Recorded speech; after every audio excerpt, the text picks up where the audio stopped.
Hello and welcome to The Top Story, a podcast with the headlines of the day from our correspondents around the world. I'm Xizhi. Coming up in this edition, the Israeli cabinet meets to discuss a ceasefire deal with Hezbollah, with both sides expected to take action to ease tensions. Northern China braces for blizzards and freezing cold, while the United States experiences severe weather ahead of the Thanksgiving holiday. And more foreign exhibitors are attending this year's China International Supply Chain Expo, with around half coming from the US and Europe. We begin with the Israel-Hezbollah conflict. The Israeli cabinet is meeting to approve a ceasefire deal with Hezbollah. The agreement potentially includes a 60-day transitional period for Israeli forces to withdraw from southern Lebanon. Hezbollah will also relocate its heavy weaponry north of the Litani River, a crucial geopolitical marker for a UN-brokered ceasefire for the 2006 Israel-Hezbollah war. The US and France have taken part in negotiations to end hostilities. But Israel has still carried out more heavy strikes on Beirut. Israel's UN ambassador says the country will maintain its ability to strike southern Lebanon under any agreement. Sarah Coates has more from Tel Aviv. Certainly, there is quite a lot of cautious, let's say, optimism here in the region, with Hebrew media actually reporting that a deal is closer than ever, with multiple sources saying that basically Israel has agreed in principle to this US-backed deal, but there are a couple of sticking points. Now, one of these is reportedly Israel's objection to any French involvement in the implementation of this ceasefire deal. Reportedly, the Prime Minister, Benjamin Netanyahu, was livid, extremely angry when France came out and said that it would actually adhere to the ICC after it issued arrest warrants for Benjamin Netanyahu and also the former Defence Minister Yoav Gallant, saying that basically they would be arrested if they set foot on French soil. Now, one of these other sticking points we do understand is that Israel wants to be able to respond militarily if Hezbollah actually violates any of these ceasefire objectives there. And this is certainly something that the Lebanese say that they do not want. But in terms of where it's heading, it certainly does appear as though it could be getting closer. Still a long way away. We've been talking about many ceasefires over the past year or more than a year. And this one would actually be regarding the UN resolution 1701. It would be based on the principles of that, meaning that Israeli forces would actually have to pull out of Lebanon and these Hezbollah fighters would have to push back behind the Litani River. That was Sarah Coates reporting from Tel Aviv.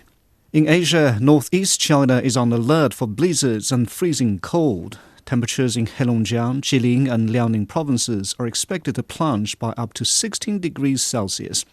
Heavy snowstorms will also hit parts of Heilongjiang, Jilin and Inner Mongolia. Heilongjiang has already activated a red alert for blizzards, the highest level of the warning system. Meteorological authorities have advised pedestrians and drivers to be careful during the snowy weather, urging further inspection and maintenance of roads, railways, electricity and telecom facilities. They also call for protection of livestock, poultry and crops against the cold. Li Shuan has more from Shenyang, provincial capital of Liaoning. In northeastern China, people were greeted with the first heavy snowfall of this winter. China's Central Weather Bureau says it's expected to continue for at least another day. Urban management departments have deployed snowplows to clear roads and ensure traffic safety, while power supply teams are busy checking the grid to make sure everyone gets electricity.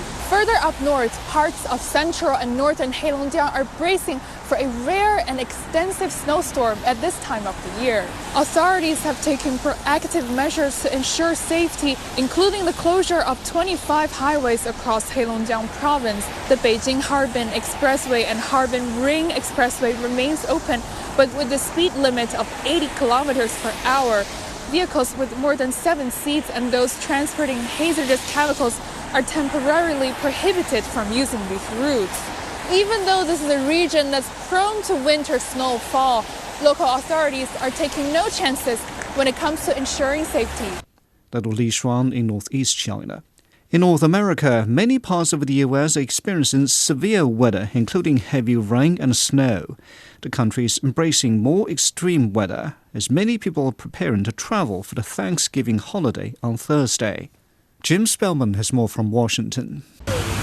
The cleanup is underway from Seattle to San Francisco after a so-called bomb cyclone brought heavy rain and snow to the U.S. Northwest. In Washington state, storms brought down power lines, and in California, heavy rains flooded vineyards, trapped motorists, and forced some to use boats to evacuate. This one came really quick. I was just at home last night. My mom came in my room. She's like, "We're flooded in." And I'm like, "Oh, great." Yeah, it really caught me by surprise. Parts of the northeastern U.S. are digging out after snow blanketed areas of New Jersey and Pennsylvania. I've been in a couple worse blizzards, but this seems to be like right up there. It's pretty bad. And more extreme weather is on the way ahead of Thursday's Thanksgiving holiday. Winter storm warnings and advisories are in place in 14 states as millions prepare to travel by plane, train, and automobile. Thanksgiving is the busiest travel holiday of all. This is the time of year when most people travel. So already you're comparing a very high number from last year. The fact that last year was a record and that we're even going to surpass that this year means a lot. Some areas in the western U.S. could see more than 2 meters of snow, while the densely populated northeastern U.S. can expect rain later in the week, potentially snarling traffic and creating delays at crowded airports. That was Jim Spellman reporting. Turning to Europe. As winter is approaching, the Austrian government says it can cover its energy needs using other supplies than those from Russia. It comes as Russia halted natural gas exports to Austria on the weekend over payment disputes. Some Russian gas still continues to flow to Austria, but this could be temporary. Johannes Pleschberger has more from Vienna. Businessman Christian Zettner is concerned about Russia's decision to stop supplying Austria with natural gas. After heating costs soared in recent years, the repair shop owner in Vienna fears another expensive winter. Gas prices are likely to rise again, and this will boost inflation. This price spiral is absurd and jeopardizing our economic sector. Businesses are starting to turn their back on our country. Currently, Austrians pay more than twice as much for gas than they did 3 years ago. For now, these prices should remain relatively stable, says energy analyst Anna Subasic. Austria's oil and gas company OMV has stored enough gas for more than a year. Austrian businesses don't have to worry because OMV has diversified its portfolio and is well supplied. The only reason where I could see prices getting a bit higher is if Germany keeps the levy on the gas that's passing through its territory right now. Last weekend's abrupt supply cut announcement alarmed markets across Europe and beyond. But then it became evident that Russia's Gazprom company actually continued to send gas to Slovakia and Austria. It's not clear, though, where the gas supplies intended for OMV have been redirected. We still see that some flows are coming to Slovakia under this long-term contract. And what is happening is that some of this gas could be resold or sold spot to Austria until the end of the year.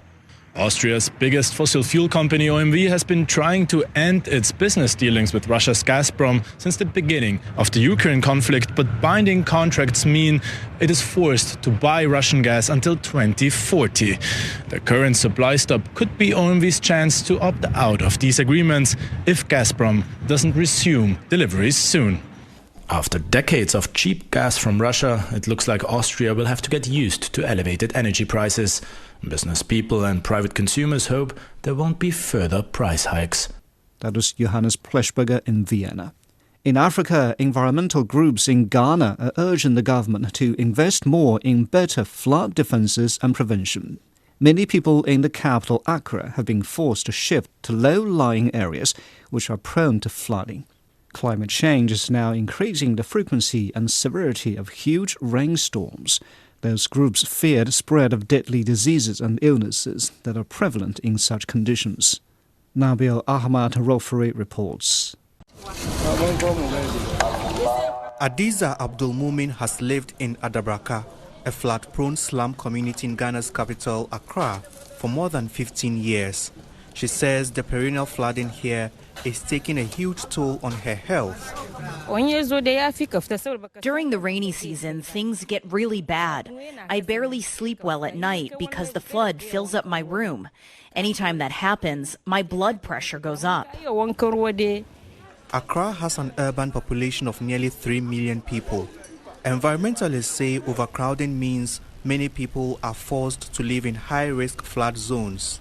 It's because of poor planning as a result of city authorities not enforcing the laws. The second one has to do with urbanization, because people come and they need a place to stay. So they will clear the vegetation and get a place to stay. Many houses in Accra are situated in low-lying areas, making their owners or tenants more vulnerable to flooding. This drain collects water from upstream anytime it rains, but it's already clogged up with silt and plastic, so it's not working as it should. When the water overflows, many homes here get flooded. Local authorities have previously dredged drains and demolished structures along waterways to curb flooding, but those are just temporary solutions. With rising sea levels threatening to make the situation even worse for coastal communities like Accra, environmentalists say there needs to be a complete overhaul of the city's housing. When we build, we'll create spaces where water will pass so that the flooding will not occur. And secondly, we should address the sanitation situation so that people will not use the gutters as a conduit to dump their waste. And then those who are rich, please, if you are building, create spaces for the greenery, revive the green culture so that the trees will absorb the water anytime you rain. But making Accra more flood resilient has been an uphill task for authorities for many years. So Adiza and many other residents face a difficult choice: leave their homes or brace for tougher times ahead. That was Nabil Ahmed Rofre in Ghana. Finally, in China, the second China International Supply Chain Expo is attracting more foreign exhibitors this year, with around half coming from the US and Europe. The second edition of the Expo gets underway in Beijing on Tuesday, with more than 600 companies taking part. That's 20% more than last year's event. Foreign exhibitors account for 32% of the total, up from 26% in 2023. The Expo will showcase green and sustainable concepts, products and technologies. It will run until Saturday.